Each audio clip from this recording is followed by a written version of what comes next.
إنما يخشى الله من عباده العلماء. الحمد لله رب العالمين والصلاة والسلام على أشرف الأنبياء والمرسلين محمد وعلى آله وصحبه أجمعين ومن تبعه بإحسان إلى يوم الدين أما بعد. اللهم علمنا ما ينفعنا وانفعنا بما علمتنا وزدنا علما أما بعد. Nous sommes donc dans la 14e assise de l'explication du livre Al-Murtaqad al-Sahih de l'imam Abdus Salam ibn Barjas rahimahullah ta'ala.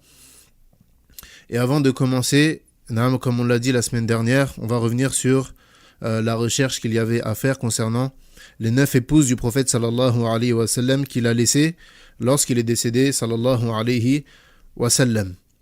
Et ceux qui ont effectué la recherche, Inch'Allah, dans le contrôle qui aura lieu à la fin du livre, ils auront un point en plus pour leurs efforts dans cette recherche-là. Naam. Donc les 9 épouses du prophète sallallahu alayhi wa sallam qu'il a laissées lorsqu'il est décédé, il y a premièrement Saouda, Tamam, qui est la première épouse qu'il a épousée après le décès de Khadija radiallahu anha. Ensuite Aïcha, la fille d'Abu Bakr radiallahu anha. Ensuite Hafsa, la fille de Omar ibn al-Khattab radiallahu anhu. Ensuite Salama, qui était anciennement l'épouse de Abu Salama, qui était un compagnon et qui est un compagnon qui a effectué la hijra à Al-Habasha, la première hijra qui a eu lieu vers Al-Habasha.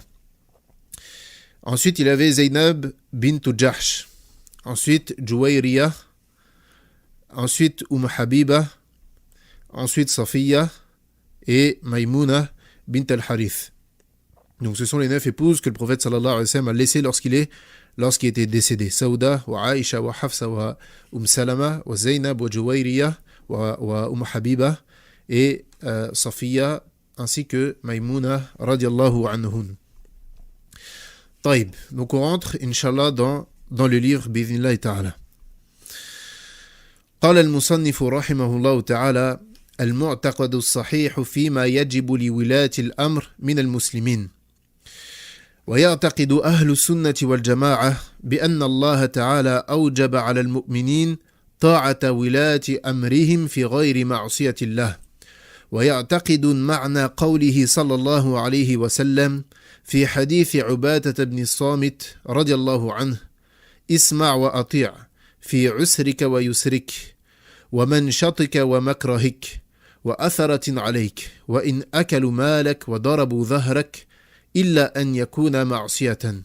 أخرجه ابن حبان في صحيحه بإسناد حسن وأصله في الصحيحين. Donc il dit l'auteur Ibn Barjas rahimahullah ta'ala, la croyance authentique concernant ce qui nous est obligatoire vis-à-vis des gouverneurs musulmans. La croyance authentique en ce qui concerne ce qui nous est obligatoire vis-à-vis des gouverneurs musulmans. Donc le prophète sallallahu alayhi wa sallam, il est décédé qu'après avoir transmis le message dans son entièreté. Et il n'y a pas une chose qui faisait partie de ce qu'on avait besoin dans notre vie mondaine ou bien dans notre vie religieuse qu'il ne nous ait pas mentionné sallallahu alayhi wa sallam. Il nous a éclairci toutes choses. Il nous a éclairci les règles du djihad, il nous a éclairci les règles du hajj, il nous a éclairci les règles du mariage, il nous a éclairci les règles de la purification, les règles de la prière, etc. Et parmi les choses qu'il nous a éclaircies, les règles concernant le lien qu'il y a entre le gouverneur et les gouvernés. Donc l'auteur il dit rahimahullah ta'ala que les gens de la sunna et du groupe ont pour croyance qu'Allah subhanahu wa ta'ala nous a ordonné l'obéissance au gouverneur, tant que ceux-ci ne nous ordonnent pas ce qu'Allah subhanahu wa ta'ala a interdit. Les gens de la sunna, ils ont pour croyance qu'Allah subhanahu wa ta'ala a ordonné l'obéissance au gouverneur, tant que ceux-ci ne nous ordonnent pas ce qu'Allah subhanahu wa ta'ala a interdit. Car dans ce cas-là, dans le cas où il nous ordonne quelque chose qu'Allah a lui-même interdit, il ne nous est pas permis de leur obéir. En raison de la parole du prophète alayhi salatu wassalam qui dit « La ta'ata li makhlouqin fi ma'siyatil khaliq » Il n'y a pas d'obéissance à la créature dans la désobéissance au Créateur. Donc, ce hadith, il a une base.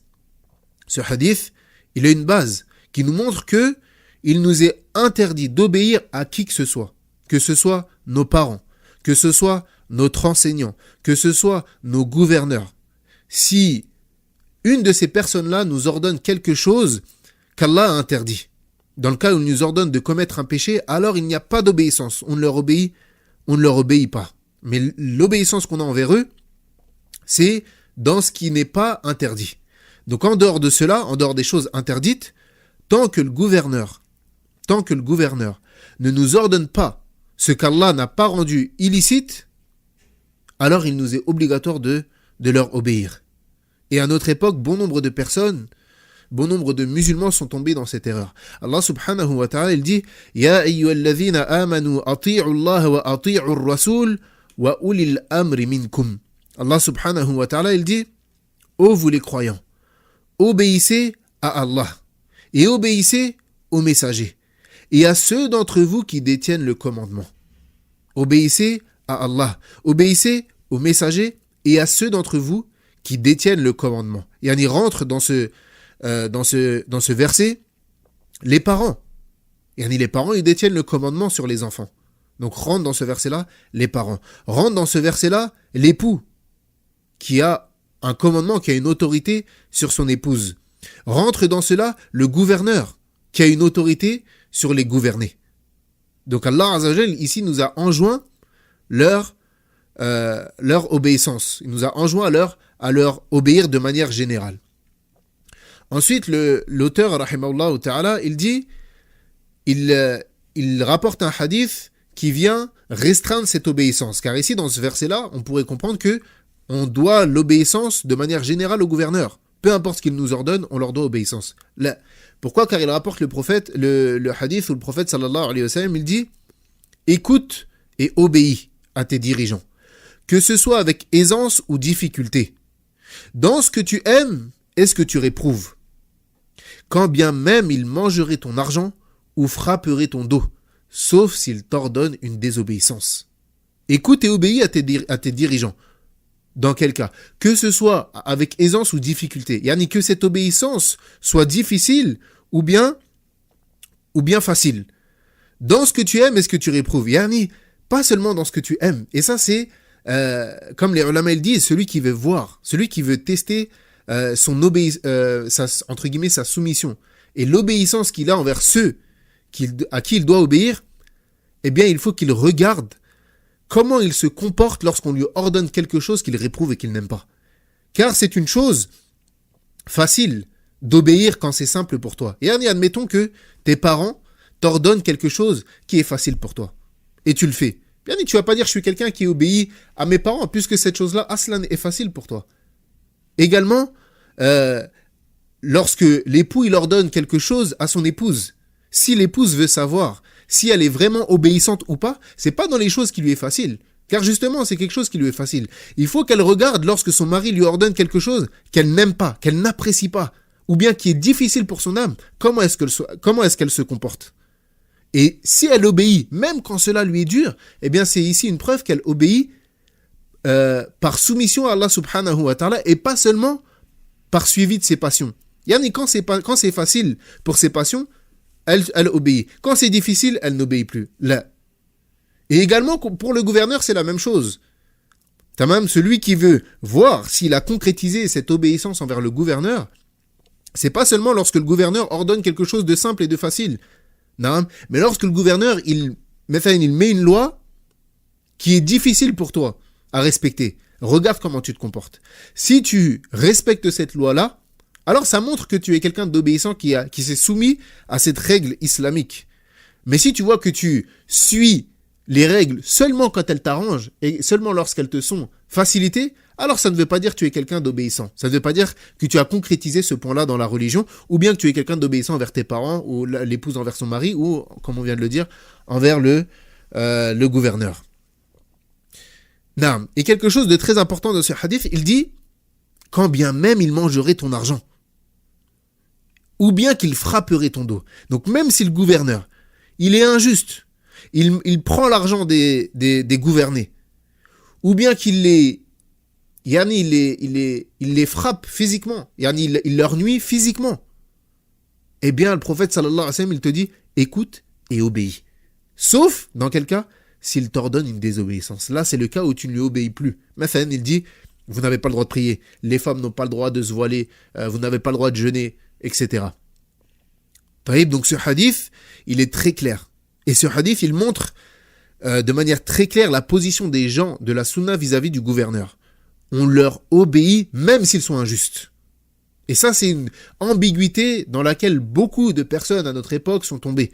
Même s'il est injuste, même si c'est un mauvais gouverneur, alors tu lui obéis. Taïb, même si c'est un tyran, même s'il est injuste. طيب قال المصنف رحمه الله تعالى ويعتقدون تحريم الخروج على ولاة الأمر وإن جاروا وظلموا ما لم يروا كفرا بواحا عندهم فيه من الله برهان لقول رسول الله صلى الله عليه وسلم خيار أئمتكم الذين تحبونهم ويحبونكم ويصلون عليكم وتصلون عليهم وشرار أئمتكم الذين تبغضونهم ويبغضونكم وتلعنونهم ويلعنونكم قيل يا رسول الله أفلا ننابذهم بالسيف فقال لا ما أقاموا فيكم الصلاة وإذا رأيتم من ولاتكم شيئا تكرهونه فأكرهوا عمله ولا تنزعوا يدا من طاعة وفي لفظ آخر ألا من ولي عليه وال فرآه يأتي شيئا من معصية الله فليكره ما يأتي من معصية الله ولا ينزعن يدا من طاعة أخرجه مسلم عن عوف بن مالك. Donc l'auteur ici, il parle d'une question très importante. Il dit, du coup, il parle de la question, est-ce qu'il est permis de se soulever contre le gouverneur dans le cas où il est injuste? Donc bien évidemment, cela n'est pas permis. Yani les gens de la sunna et du groupe, ils ont pour croyance, et ils croient avec fermeté, qu'il est interdit de se soulever contre les dirigeants. Bien évidemment, ici, lorsqu'on parle des gouverneurs, on parle des gouverneurs musulmans. Tamam, ici, on parle des gouverneurs musulmans. Tamam. Donc, les gens de la sunna et du groupe, ils croient avec fermeté qu'il est interdit de se soulever contre les dirigeants, même s'ils sont oppresseurs et même s'ils sont injustes. Et ceci, tant qu'ils ne constatent pas clairement leur mécréance, d'une manière claire, évidente, dont ils détiennent une preuve claire, évidente, provenant d'Allah subhanahu wa ta'ala. Et le prophète sallallahu alayhi wa sallam, il dit, vos meilleurs gouverneurs sont ceux que vous aimez et qui vous aiment. Ceux pour qui vous invoquez en bien et qui invoquent pour vous en bien. Et vos pires gouverneurs sont ceux que vous détestez et qui vous détestent. Et ceux que vous maudissez et qui vous maudissent.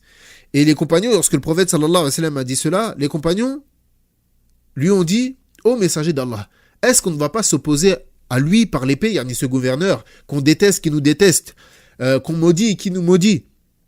Est-ce qu'on ne va pas s'opposer à lui par l'épée? Et le prophète sallallahu alayhi wa sallam a répondu non, pas tant qu'il accomplit la prière avec vous. Et si vous voyez de votre dirigeant quelque chose dont vous réprouvez, alors réprouvez son acte, mais ne retirez pas votre main de son obéissance. Et dans une autre version de ce hadith, le prophète sallallahu alayhi wa sallam a dit, il incombe à celui à qui il a été désigné un dirigeant dont il voit par la suite des choses relevant de la désobéissance à Allah, de désapprouver les actes de désobéissance que ce dirigeant a accomplis et de ne pas lui désobéir.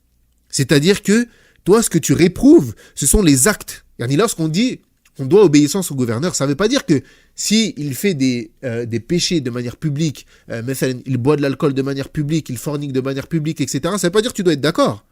Ça ne veut pas dire que tu dois être d'accord. Tu réprouves cela dans ton cœur. Tamam, tu réprouves cela dans ton cœur. Et donc, encore une fois, c'est un hadith, il montre l'attachement ferme des gens de la sunna à l'obéissance envers le gouverneur, quand bien même il serait mauvais. Et ça fait réellement partie des fondements des gens de la sunna. Et c'est pour ça que l'imam Ahmed, dans Usul al-Sunna, dans son livre « Les fondements de la sunna », il dit que il cite « Et celui qui se rebelle contre un parmi les dirigeants des musulmans, un parmi ceux dont les gens sont réunis autour de lui et reconnaissent son autorité. Yani, c'est un dirigeant dont son autorité est reconnue dans le pays. De quelque manière que ce soit, par l'agrément ou par la force. C'est-à-dire que ce gouverneur, il a pris l'autorité, que ce soit par l'agrément ou bien qu'il ait pris le pouvoir par la force. Il dit celui-là, yani celui qui se rebelle contre un de ces dirigeants-là, il dit celui-là a certes brisé l'unité des musulmans et divergé des textes rapportés du prophète sallallahu alayhi wa sallam. Et si ce kharijit meurt ainsi, yani les khawarij, ce sont ceux qui sortent contre les gouverneurs. Il dit, et si ce kharijit meurt ainsi, il meurt d'une mort anti-islamique. Et il n'est pas autorisé de combattre le gouverneur, ni de sortir contre lui, et celui qui fait cela est un innovateur, qui est sur une autre voie que la sunna et la bonne voie. Yani, qui est l'auteur de ces propos qu'on vient de citer? L'imam Ahmed ibn Hanbal, rahimahullah. Tamam. Donc ça, parmi les salafs. Parmi les salafs, ashabul madhahib. Tamam. Donc, et une chose très importante ici, contrairement à ce que beaucoup de gens pensent, le fait de sortir contre les gouverneurs ne se résume pas seulement au fait de prendre les armes contre lui. Mais il y a plusieurs manières de sortir contre le gouverneur. Que ce soit avec le cœur, yani le fait que tu aies pour croyance dans le cœur que ce dirigeant il n'est pas légitime et qu'il ne devrait pas être dirigeant et que pour toi ce n'est pas ton dirigeant. Ça c'est une forme de rébellion contre lui, qui est blâmable, qui est interdite. Également par la langue. Le fait que tu parles en mal sur ce gouverneur, que tu mentionnes ses erreurs, que ce soit dans des assises publiques ou privées. Même si c'est en privé. Mais tu es dans le lit avec ton épouse, tu dis regarde ce gouverneur, il fait rien de bien pour nous, et il est injuste, et il fait ceci, et il fait cela. Sache que c'est haram, et c'est une forme de rébellion contre lui. Ça ne fait pas partie de la voie des gens, de la sunna de faire ces choses-là. Donc que ce soit dans des assises publiques, devant tout le monde, sur les réseaux sociaux, ou bien ceux qui sont sur les manabir, il y en a qui font les khutab, etc., il n'est pas permis de réprimander le gouverneur comme ça, de manière publique. Mais on va voir comment le musulman il doit se comporter s'il veut conseiller le gouverneur. Tamam. Donc que ce soit par le cœur, par la langue, ou bien par les membres, il y en a le fait de sortir avec les armes contre lui, tout ceci est interdit. Et tout ceci rentre dans le fait de se rebeller contre les gouverneurs. Taïb. Qu'est-ce que ça veut dire? Est-ce que ça veut dire que du coup on ne peut pas conseiller ce gouverneur? Une personne elle pourrait dire Taïb, mais nous on fait nasiha, on condamne, on ordonne le bien et on interdit le mal. Et ça fait partie de la religion de l'islam, le fait d'ordonner le bien et d'interdire le mal. Donc pourquoi vous interdisez le fait qu'on interdise le mal que fait ce gouverneur-là? Taïb, il faut savoir que, bien évidemment, le fait d'ordonner le bien et d'interdire le mal est un fondement de notre religion. Est un fondement de notre religion, comme c'est venu dans le hadith, le prophète, dans le hadith de Abu Sa'id al-Khudri, radiyallahu anhu, qui dit Sami'tu Rasulallah sallallahu alayhi wa sallam yaqul Man ra'a minkum munkara falyughayyirhu biyadihi fa in lam yastati' fa bilisani fa in lam yastati' fa biqalbi wa dhalika ad'afu al-iman. Il dit qu'il a entendu le prophète sallallahu alayhi wa sallam dire celui d'entre vous qui voit un mal, qu'il le change par sa main. S'il ne peut pas, qu'il le blâme par sa langue. Et s'il ne peut pas, qu'il le blâme dans son cœur. Yani qu'il réprouve dans son cœur. Et il dit, et ceci est le plus petit degré de la foi. Taïb. Ici, ce qu'il faut comprendre, et c'est très important, et c'est pour ça qu'il est très important dans les ahadiths ou même dans les versets de regarder le tafsir. Comment est-ce qu'on comprend cette chose-là? Comme on l'a déjà cité lorsqu'on a fait l'explication d'Arba'in al-Nawawiyah, et plus particulièrement dans un hadith qui parlait d'ordonner le bien et d'interdire le mal, on a dit qu'il y avait des conditions pour ordonner le bien et interdire le mal. Et parmi ces conditions-là, le fait que ça n'amène pas un mal encore plus grand. Yani, tu vois une personne qui fait un mal, taïb, dans le cas où le fait de lui interdire ce mal-là entraîne un mal encore plus grand, alors c'est haram, interdit que tu lui interdises. Pourquoi? Parce que c'est un mal encore plus grand. Comme on avait cité l'histoire de Cheikh el-Islam Ibn Taymiyyah rahimahullah ta'ala, à son époque, lorsqu'il y avait la guerre avec les Tatars, yani les Mongols, yani, et qui causaient énormément de tort aux musulmans. Un jour, il les a vus en train, lui et ses compagnons, ils ont vu un groupe de Tatars qui était en train de consommer de l'alcool. Et Cheikh el-Islam Ibn Taymiyyah, il les a pas réprimandés, il n'a rien dit. Et un de ses compagnons, il a dit, pourquoi est-ce que tu n'as pas réprimandé ce mal-là? Car il a dit, le fait qu'ils soient occupés à boire de l'alcool fait qu'ils ne sont pas occupés à tuer les musulmans et à piller leurs maisons, etc. Yani, c'est quoi le moindre mal ici? C'est qu'ils boivent de l'alcool. Tant qu'ils sont sous, yani, ils ne nuisent pas aux musulmans. Donc le mal, yani, le fait qu'ils boivent de l'alcool, c'est moins grave que qu'ils causent du tort aux musulmans, qu'ils les tuent, et également qu'ils pillent leur maison, etc. Donc ça, c'est une règle très importante, le moindre mal. S'il y a deux mal, on choisit le mal le moins pire, yani. Tamam? Taïb. Et également, ce qu'il faut savoir, c'est que le conseil envers le gouverneur, il est différent du conseil envers les gens.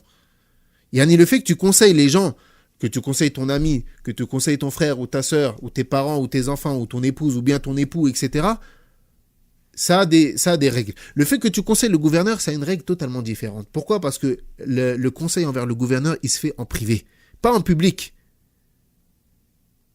D'où est-ce qu'on tire cela? Le prophète sallallahu alayhi wa sallam, il dit « Man arada an yansaha lidhi sultan bi amrin fala yubdi lahu alaniyah, walakin liyakhudh biyadih, falyakhluwa bih, fa in qabil minhu, fadhak wa illa kana qad adda alladhi alayh. » Il dit le prophète sallallahu alayhi wa sallam, celui qui veut conseiller le dirigeant, qu'il ne le fasse pas en public, mais qu'il le prenne plutôt par la main et qu'il s'isole avec lui. S'il accepte son conseil, ceci est l'objectif. Et s'il refuse, alors il aura accompli ce qui lui incombe. S'il accepte, alors il aura... ceci est l'objectif. Et s'il refuse, alors il aura accompli ce qui lui incombe. Mais quant au fait de conseiller ou bien de réprimander ce gouverneur en public, alors cela n'est pas permis. Et quand bien même, encore une fois, il serait pervers ou bien injuste.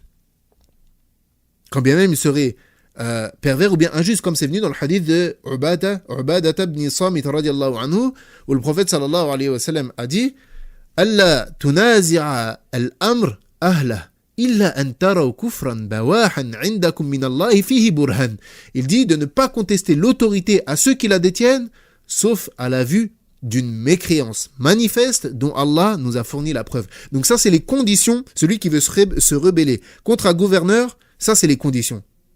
Celui qui veut se rebeller contre un gouverneur, c'est les conditions. La première, le fait de le voir. Le fait de l'avoir vu faire cette chose-là. Car il dit, Illa en taraou. T'as vu avec tes yeux, on t'a pas rapporté, oui, vous avez vu, le gouverneur, il a fait ci. Là, tu l'as vu. Tu l'as vu faire quoi? Un grand péché? Un petit péché? Là, il dit, Illa en taraou kufra. Une mécréance. Yani, tu l'as pas vu faire un grand péché comme forniquer, boire de l'alcool, insulter ou parler d'une manière qui n'incombe pas ou bien mentir, etc. Là. Une mécréance. Tu l'as vu se prosterner sur une tombe. Tu l'as vu insulter Allah. Tu l'as vu faire un acte de mécréance. Taïb. Il dit ensuite manifeste.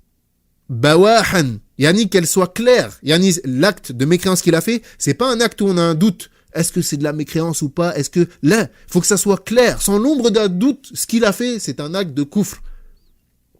Et il dit, dont Allah nous a fourni la preuve. Donc c'est pas toi qui va dire, cet acte-là, c'est un acte de mécréance, donc on peut se rebeller contre lui, etc. Là, tu l'as vu, yani, on a une preuve émanant d'Allah subhanahu wa ta'ala ou du prophète sallallahu alayhi wa sallam que l'acte qu'il a fait, c'est une mécréance. Taïb. Et les ulama, ils ont rajouté une cinquième condition, et ils ont dit, la capacité. Car même si tu vois tout ça, si tu le vois faire un acte de mécréance clair, dont on a une preuve du Coran et de la Sunna qu'il a commis un acte de mécréance qui fait sortir de l'islam, si tu n'as pas la capacité, alors tu n'as pas le droit de te rebeller.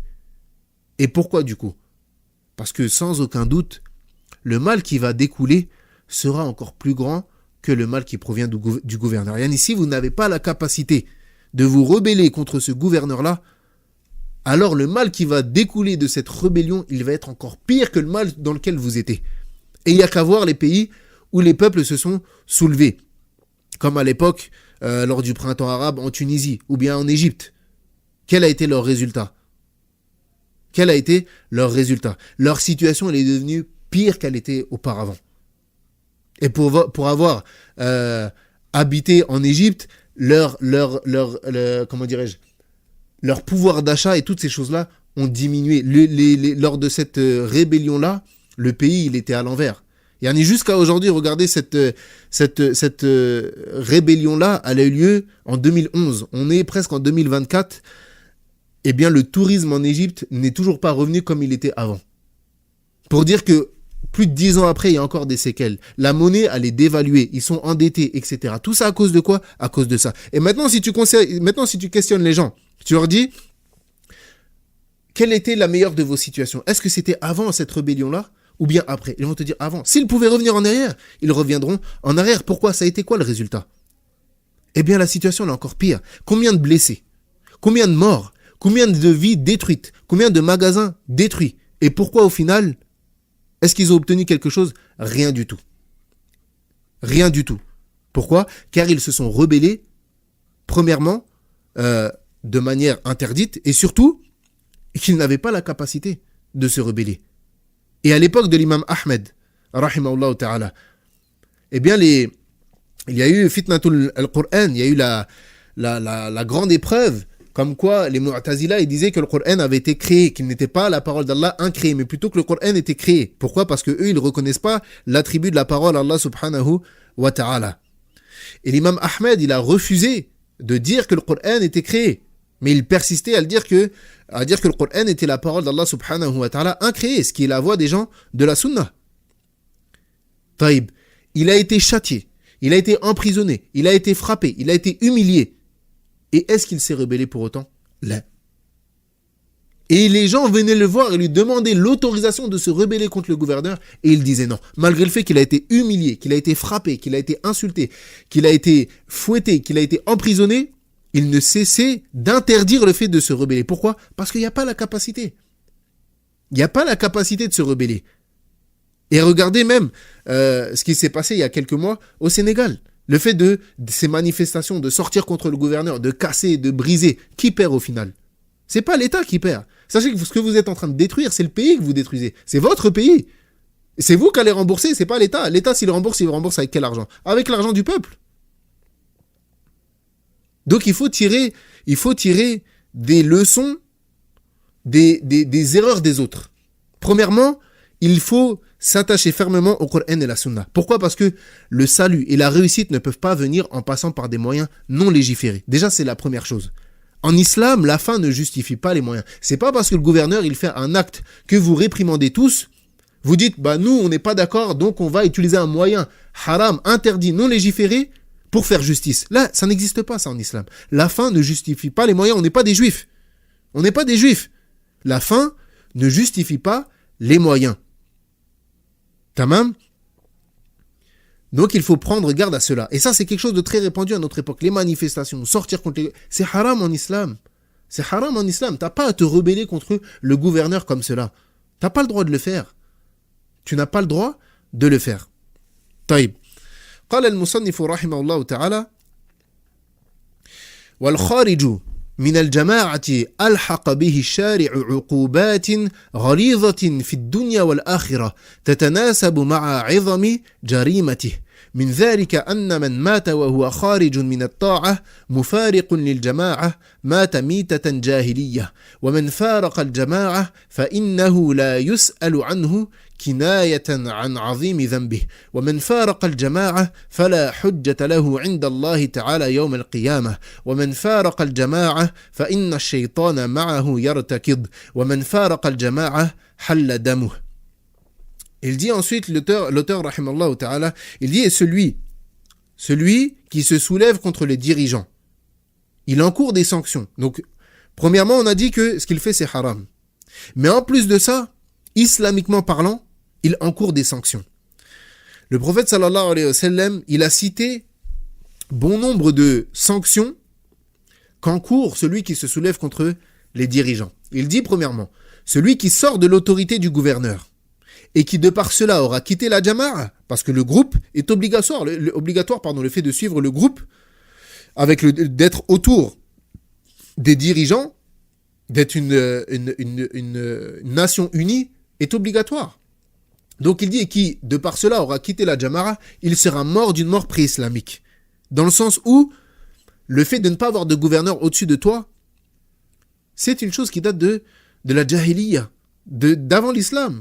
Pourquoi? Parce qu'avant l'islam, c'était le plus fort qui faisait la loi. Telle tribu était plus forte qu'une autre, alors elle l'a renversée, elle l'a volée, etc. Ou elle lui faisait la guerre, etc. Taïb en islam, c'est pas comme ça. Il y a un gouverneur.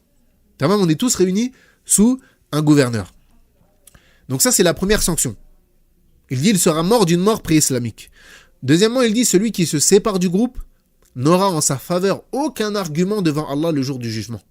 Également, il dit, et celui qui se sépare du groupe, on ne s'enquiert pas de sa situation. Yani, on ne s'inquiète pas de sa situation. Yani, pour montrer la gravité de son acte. Il dit également, celui qui se sépare du groupe, certes, le diable l'aura troublé. Il dit également, celui qui se sépare du groupe, son sang devient licite. Celui qui se sépare du groupe, son sang devient licite. Et ça, c'est la voie des Khawarij. Ce qu'il faut savoir, c'est que le fait de parler et de sortir contre les gouverneurs, c'est la voie des Khawarij. Quant aux gens de la Sunna, ils ne se rebellent pas contre les gouverneurs, mais plutôt ils invoquent pour eux. Tamam. Et encore une fois, ça ne veut pas dire qu'on est d'accord avec leurs erreurs. Ça ne veut pas dire qu'on est d'accord avec leurs erreurs. Tamam. Mais celui qui veut conseiller le gouverneur, comme on l'a dit, il le fait de manière privée et non publique. Tamam. قال المصنف رحمه الله تعالى ويعتقد, donc l'imam Naam ibn Barjas رحمه الله تعالى, il va citer une autre caractéristique des gens de la sunna vis-à-vis des gouverneurs. Il dit ويعتقد أهل السنة والجماعة أن الدعاء لولي الأمر بالصلاح والمعافة مما يحمد ويتأكد وهو علامة الرجل من أهل السنة كما قال الإمام البربهاري في كتاب السنة إذا رأيت الرجل يدعو على السلطان فاعلم أنه صاحب هواء وإذا سمعت الرجل يدعو للسلطان بالصلاح فاعلم أنه صاحب سنة إن شاء الله. يقول الفضيل بن عياض رحمه الله تعالى لو كان لي دعوة ما جعلتها إلا في السلطان فأمرنا أن ندعو لهم بالصلاح ولم نؤمر أن ندعو عليهم وإن جاروا وظلموا لأن جورهم وظلمهم على أنفسهم وعلى المسلمين وصلاحهم لأنفسهم وللمسلمين. وقال الإمام الصابوني في عقيدة السلف أصحاب الحديث ويرون الدعاء لهم بالإصلاح والتوفيق والصلاح ويرون أن سبهم مما نهي عنه شرعا باتفاق أكابر أصحاب رسول الله صلى الله عليه وسلم. Il dit donc les gens de la sunna et du groupe, ils ont pour croyance que le fait d'invoquer en faveur du gouverneur pour sa droiture est une chose louable. Et ceci est un signe que cette personne fait partie des gens de la sunna. Comme l'a dit l'imam al-Barbahari, rahimahullah, dans son livre As-Sunnah. Il dit, si tu vois un homme qui invoque contre le gouverneur, alors sache qu'il est un suiveur de ses passions. Si tu vois une personne qui invoque contre le gouverneur, alors sache qu'il est un suiveur de ses passions. Et si tu entends un homme invoquer en faveur du gouverneur, alors sache qu'il est un partisan de la sunna, insha'Allah. Également, Al-Fudayl ibn Iyadh, rahimahullah ta'ala, il dit, si j'avais une invocation exaucée, si j'avais une invocation dont je savais que cette invocation-là allait être exaucée, il dit, je ne l'utiliserai que pour le gouverneur. En effet, nous avons reçu l'ordre d'invoquer en leur faveur et l'interdiction d'invoquer contre eux, même s'ils sont oppresseurs et injustes, car leur oppression leur est nuisible qu'à eux-mêmes ainsi qu'aux musulmans, et leur intégrité leur est profitable à eux-mêmes ainsi qu'aux musulmans. Et Cheikh al-Najmi, rahimahullah ta'ala, il a commenté cette parole-là en disant « On nous a ordonné d'invoquer pour leur rectitude, et on ne nous a pas demandé d'invoquer contre eux, même s'ils sont tyranniques et injustes, car leur tyrannie et leur injustice ne retombent que sur eux, alors que leur rectitude leur profite ainsi qu'aux musulmans. » Yani, le fait que le gouverneur il soit pieux et droit, c'est dans ton intérêt. Pourquoi ? Parce que le fait que le gouverneur soit pieux et soit droit va faire qu'il va ordonner à son peuple d'être pieux et d'être droit. Il va faire des règles en fonction de la religion. Il va faire des lois, ou bien, au mieux, il va juger avec les lois d'Allah subhanahu wa ta'ala. Et également, il va faire des lois pour la vie de la nation, qui vont dans le sens du peuple. Donc, le fait qu'il soit droit, et qu'il soit bon, et qu'il soit pieux, eh bien, ça va avoir des retombées positives sur le peuple. Tamam, ça va avoir des retombées positives sur le peuple. Donc c'est pour ça qu'il dit, si j'avais une invocation et je savais qu'elle était exaucée, alors je la donnerais pour qui ? Pour le gouverneur. Pour qu'il soit pieux et droit. Pourquoi ? Parce que va découler de cela des choses positives pour ceux qui sont gouvernés. Naam. Donc ça, c'est une caractéristique des gens de la sunna, le fait d'invoquer Allah en faveur des gouverneurs. Même s'ils sont injustes. Qu'est-ce qui t'empêche de faire dua pour ton frère? Qu'Allah le corrige, qu'Allah le guide, qu'Allah lui accorde la réussite, etc. Et également, l'imam As-Sabuni a dit dans son livre Aqidatus Salaf Ashab al-Hadith, dans son livre La croyance des pieux prédécesseurs, les gens du hadith, il dit, et ils ont pour croyance, yani, qui ils? Yani les salaf et les gens du hadith, ils ont pour croyance qu'il est légiféré d'invoquer pour eux, yani, les gouverneurs, en faveur de leur réforme. En faveur de leur réforme, et de leur réussite, et de leur droiture. Et ils ont pour croyance que le fait de les insulter est quelque chose d'interdit par la législation, selon le consensus. Le consensus de qui? Selon le consensus des plus grands compagnons du prophète sallallahu alayhi wa sallam. Selon le consensus des plus grands compagnons du prophète sallallahu alayhi wa sallam. Et il dit à propos de cela, l'imam Ibn Barjas, rahimallahu ta'ala, il dit يقول أنس بن مالك رضي الله عنه نهانا كبراؤنا من أصحاب رسول الله صلى الله عليه وسلم قال لا تسبوا أمراءكم ولا تغشوهم ولا تبغضوهم واتقوا الله واصبروا فإن الأمر قريب رواه ابن أبي عاصم في السنة وغيره. Il dit Anas ibn Malik رضي الله عنه, qui était un compagnon, il dit, nos anciens parmi les compagnons, yani les plus grands parmi les compagnons du messager d'Allah sallallahu alayhi wa sallam, ont dit que le prophète sallallahu alayhi wa sallam a dit, n'insultez pas vos gouverneurs et ne trichez pas contre eux, ne les détestez pas, craignez Allah et patientez, car certes la délivrance est proche. Certes la délivrance est proche, ou bien il va mourir, ou bien il va donner le pouvoir à quelqu'un d'autre, ou bien vous allez mourir. Donc dans tous les cas la délivrance est proche. Donc n'insultez pas vos gouverneurs. C'est interdit. Haram d'insulter les gouverneurs. Ne trichez pas contre eux. Ne trichez pas contre vos gouverneurs. Ne les détestez pas. Et craignez Allah et patientez. Car certes la délivrance est proche. Et ceux qui disent, oui mais il est injuste, il fait ceci, il fait cela. Taïb. Wallahi, regardez dans l'histoire de l'islam. Barakallahu fikum. Renseignez-vous sur ce que nos salafs ont subi. Renseignez-vous sur qui était Al-Hajjaj ibn Yusuf. Ce gouverneur qui a tué plus de 40 000 parmi les tabi'in.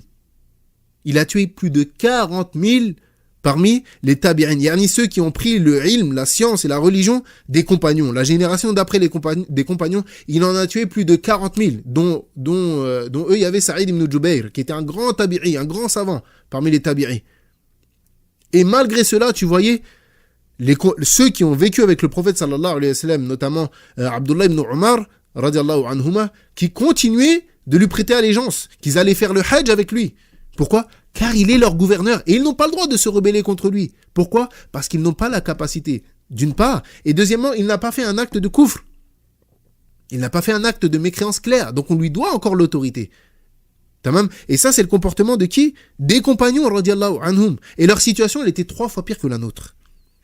Yani toi, parce que vous, le gouverneur, il s'enrichit sur votre dos, ou bien vous n'avez pas assez d'argent, ou bien il n'a pas fait telle infrastructure, ou bien ceci, ou bien cela, vous vous rebellez contre lui. Mais imaginez si vous étiez à la place des salafs, qui eux, c'était leur sang qui était versé. L'imam Ahmed qui a été torturé, qui a été frappé, insulté, humilié, et malgré tout cela, il ne parlait même pas sur le gouverneur. Il ne parlait même pas sur le gouverneur. Donc, il n'est pas permis de se rebeller contre les gouverneurs. Et ça, c'est une chose très importante. Et comme on l'a dit, le fait de se rebeller contre eux n'est pas restreint au fait de sortir avec son corps, de sortir manifester ou bien de lui faire la guerre. Ça peut être avec la langue. Le fait que tu parles en mal sur le gouverneur, c'est une rébellion contre lui. Le fait que tu crois dans ton cœur, tu es pour croyance que ce gouverneur, il est illégitime, c'est une rébellion contre lui. Tamam. Et parmi les fléaux qui ont touché notre époque, ce sont les manifestations. Parmi les fléaux et les troubles qui ont touché notre époque, ce sont les manifestations. Yerni, ceux qui manifestent, barakallahu fikum, d'où est-ce que vous avez tiré cette chose-là? D'où est-ce que vous avez tiré cette chose-là, si ce n'est de la sunna des koufars? Ça, c'est une sunna des koufars, le fait de manifester dans les rues. Où est-ce que dans l'histoire islamique, vous avez vu nos sélèfs manifester, sortir dans les rues contre le gouverneur? Qui a fait cela auparavant? Personne n'a fait cela. Donc nul doute, il n'y a aucun doute que les manifestations, elles sont haram. Aucun doute. Au vu de tout le mal et le désordre qui en découle, la religion musulmane, c'est pas une religion de désordre, c'est une religion d'ordre, de comportement. Et qu'est-ce que les manifestations si ce n'est du mal et du désordre? Il y a des dégâts matériels, il y a des blessés, parfois il y a même des morts. Et est-ce que ceci n'est pas une rébellion? Est-ce que le fait de sortir dans la rue, de casser, de scander abat un tel, ou bien sort de l'autorité, ou bien des paroles encore plus virulentes à l'égard du gouverneur, c'est pas de la rébellion ça? C'est rien d'autre que de la rébellion. Et on a questionné Cheikh Ibn Baz rahimahullah ta'ala concernant les manifestations.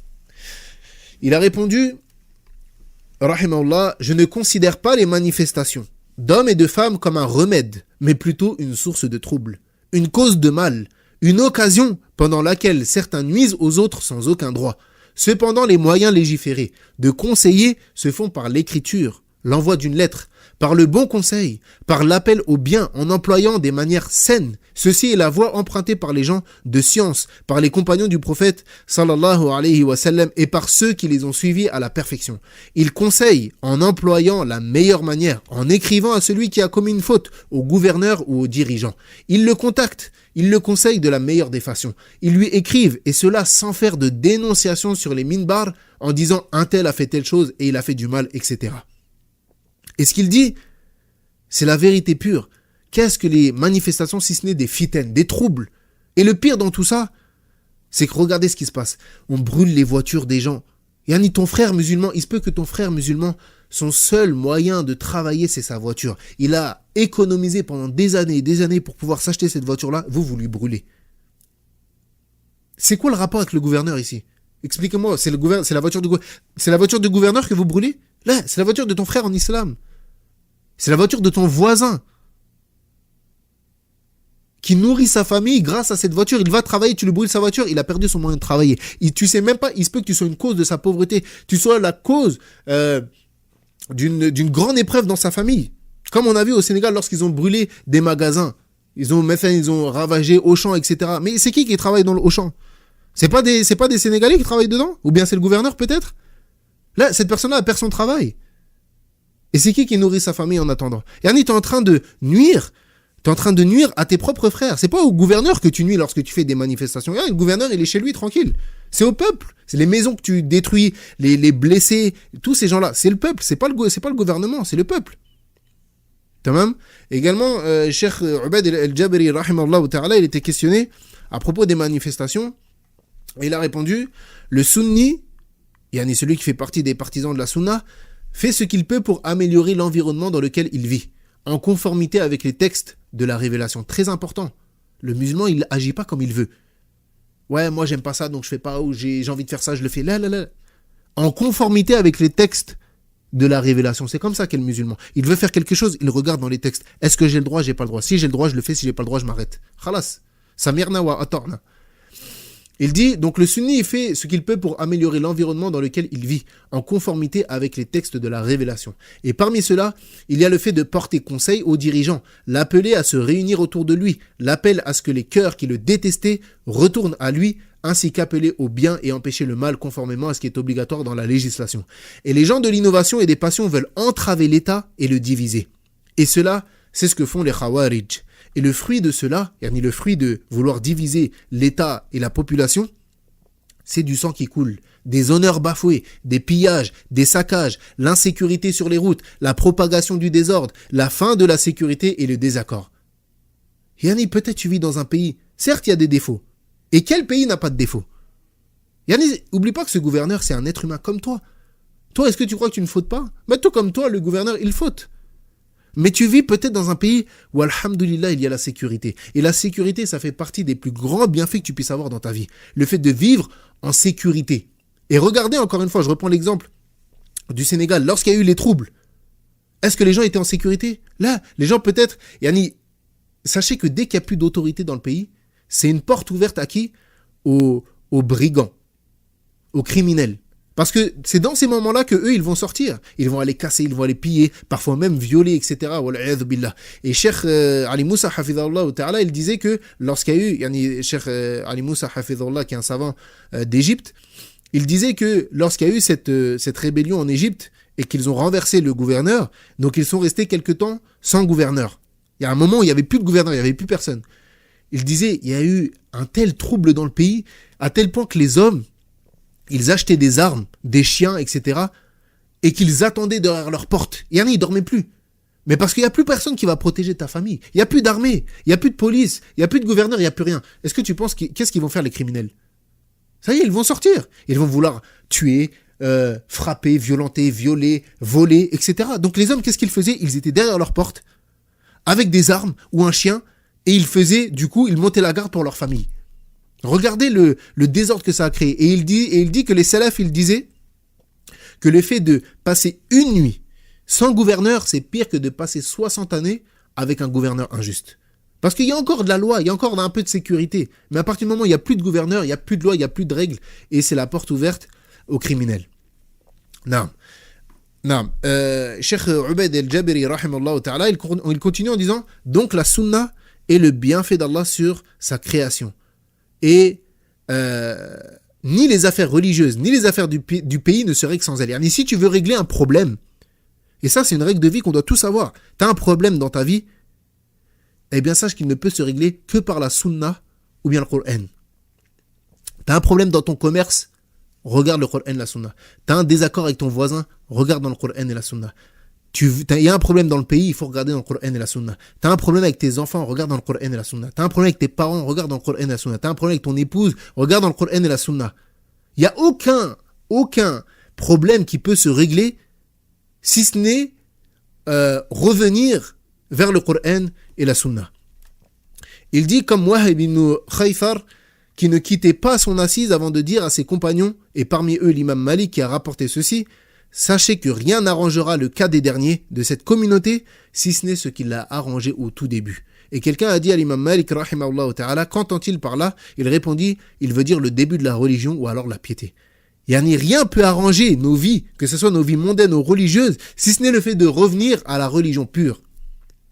Et ça même, c'est un rappel pourquoi? Pour ce qui se passe en Palestine. Tamam, les gens qui utilisent des moyens non légiférés pour essayer de venir en aide à nos frères palestiniens.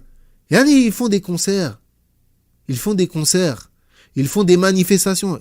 Tout ça, c'est interdit shar'an. Comment est-ce que vous voulez qu'Allah Azza wa Jal nous rende la Palestine, nous rende l'honneur des musulmans sur les mécréants alors qu'on est humilié? On s'humilie tout seul. Et on essaye de corriger le problème par des moyens qui sont non légiférés. C'est pas possible. Vous faites des manifestations et probablement vous priez pas la prière obligatoire. Celui qui veut aider la cause palestinienne, qu'il se lève la nuit et qu'il prie pour ses frères. Lève-toi la nuit et prie pour tes frères. Le fait que tu ailles dans des manifestations, ça va rien changer. Le fait que tu fasses des concerts, des musiques, ça va changer quoi? Ça fait 15 ans que vous faites des musiques. Vous comprenez pas que Inna Allah la yughayyiru ma fi qawmin hatta ma yughayyiru ma bi anfusihim. Certes, Allah ne change pas ce qu'il y a dans un peuple jusqu'à ce qu'il change ce qu'il y a en eux-mêmes. C'est à nous de changer. Regardez l'état de la communauté musulmane. Les gens, ils sont loin de la religion, dans les péchés, dans les bid'ah, dans le shirk. Vous croyez quoi? Vous croyez qu'Allah il va nous donner l'izza, l'honneur sur les koufars alors qu'on est humilié nous-mêmes, on s'humilie nous-mêmes et qu'on est loin d'Allah subhanahu wa ta'ala. Comme Cheikh Rassan Hafidhahullah ta'ala, il dit la Palestine nous reviendra quand nous on reviendra à la religion. Quand nous on reviendra à ce sur quoi étaient les salafs, à la religion pure, le monothéisme pur, l'éloignement des bid'ah, etc. C'est à ce moment-là que la Palestine nous reviendra, incha'Allah. Taïb. Il poursuit Cheikh Ubaid el-Jabiri rahimahullah ta'ala en disant le deuxième point, l'appel de la sunna. L'appel des gens de la sunna et du consensus ahlus sunna wal jama'a, c'est-à-dire ceux qui suivent les pieux prédécesseurs, autrement dit le groupe sauvé et la partie victorieuse. Et l'appel, la da'wa se fait avec douceur et gentillesse. Et avec la bonne politique, la sagesse, on ne doit appeler que de la meilleure des manières. Mais les manifestations et les assassinats, c'est le contraire, c'est de la violence.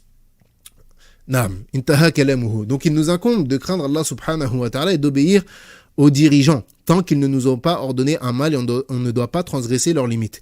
Et subhanallah, une chose qui est étonnante, c'est que tu vois les gens, qu'ils ont une telle facilité à critiquer les gouverneurs, à dire regarde, il a fait ci, il a fait ça, il a fait telle chose mal, etc. Alors que lui, yani, ou bien même il critique les gouverneurs, il dit regarde, il juge même pas avec les lois d'Allah. Il juge même pas avec les lois d'Allah subhanahu wa ta'ala, etc., etc. Alors que toi-même dans ta maison, t'arrives même pas à juger avec les lois d'Allah azza wa jal. Tu es en train de critiquer une personne qui a des millions de personnes yani, sous son autorité, et toi, tu as 4 personnes. Ta femme, t'arrives même pas à juger avec les lois d'Allah Azza wa Jal avec ta propre femme, avec tes propres enfants. Donc, avant de vouloir parler sur le gouverneur qui juge pas avec les lois d'Allah Azza wa Jal, déjà, occupe-toi de ta propre personne. Que toi, déjà, t'arrives à avoir la charia et juger avec les lois d'Allah Azza wa Jal dans ta propre maison. Parce que le fait de juger avec les lois d'Allah Azza wa Jal, c'est pas propre au gouverneur. C'est pas que propre au gouverneur. Regarde même dans ton foyer. Et si je parle aux hommes et également aux femmes. Parce qu'il y a des femmes aussi qui parlent sur les gouverneurs. Regarde toi comment tu te comportes dans ton propre foyer. Est-ce que toi, cette charia, tu l'appliques dans ton foyer? Envers tes enfants? Envers tes parents? Envers ton époux? Et toi l'homme, envers tes parents? Envers tes voisins? Envers ton épouse? Regarde les règles. Les règles que vous avez, est-ce qu'elles sont en concordance avec le Coran et la Sunna? Donc avant de regarder loin comme ça, regarde déjà devant chez toi. Avant de regarder loin comme ça, regarde déjà devant chez toi. Taïb. Naam. Taïb, on va regarder les questions, Inch'Allah.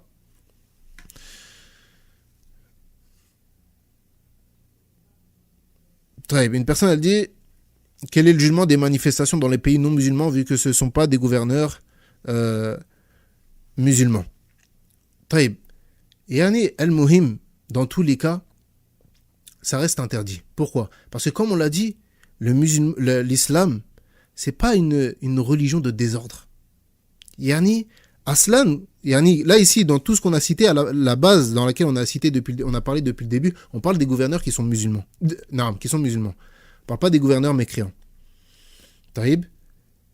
Maintenant, le fait que des musulmans habitent dans un pays, mathalan, où le gouverneur il est non musulman, dans tous les cas, yani, la manifestation, elle n'est pas une voie qui est légiférée, une voie par laquelle on va obtenir ce qu'on désire. La preuve, yani, si les manifestations, c'était quelque chose qui aboutissait, ça serait déjà. Yani, à l'époque en France, quand il y avait les... Comment ils s'appelaient là, ceux qui étaient sur les ronds-points, là, les gilets jaunes, yani, ils sont restés combien de temps aller dans les ronds-points, etc. Yani, aslan, c'est pas une voie qui est légiférée. Et on le sait très bien, celui qui a comment dirais-je, celui qui a un peu de vécu, qui a vu yani les manifestations pour la Palestine, ça se passe depuis combien d'années? Moi, je me souviens, subhanallah, quand je crois j'avais peut-être 17 ans, 16-17 ans, il y en avait déjà. Et probablement qu'avant ça, il y en avait déjà.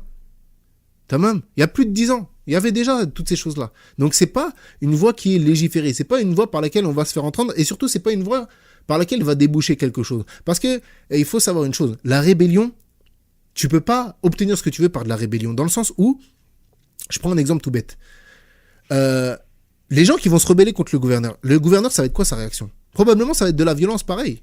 Et regardez en Turquie, il y a quelques années, ils ont voulu se rebeller contre le gouverneur. Il a fait quoi, Erdogan? Il a sorti les chars, l'armée, il a envoyé l'armée directement. Il n'a même pas cherché à comprendre. Yani, vous n'avez pas la capacité. C'est-à-dire que demain, ils sortent la, comment dirais-je, bien sûr, le gouverneur, il va se défendre avec ce qu'il a, avec son armée. Vous allez faire quoi face à l'armée? Moi, j'ai vu de mes propres yeux, une dame en fauteuil roulant se faire frapper par les autorités lors de certaines manifestations, etc. Alors elle est en fauteuil roulant, Meskina.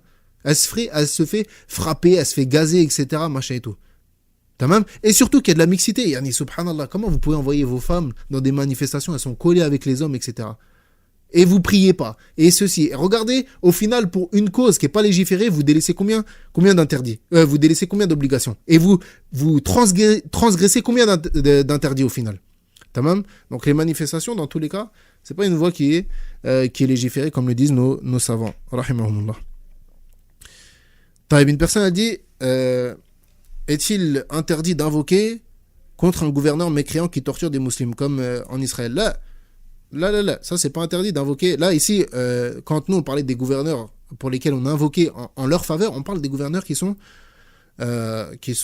musulmans, on parle pas des koufars.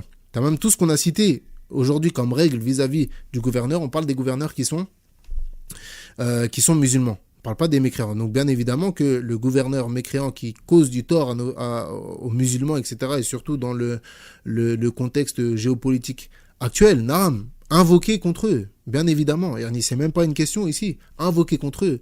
Invoquer pour qu'Allah Azzawajal, il fasse trembler la terre sous leurs pieds, qu'il accorde la victoire à nos frères là-bas, qu'il détruise leur pays, qu'il les anéantisse, bien évidemment.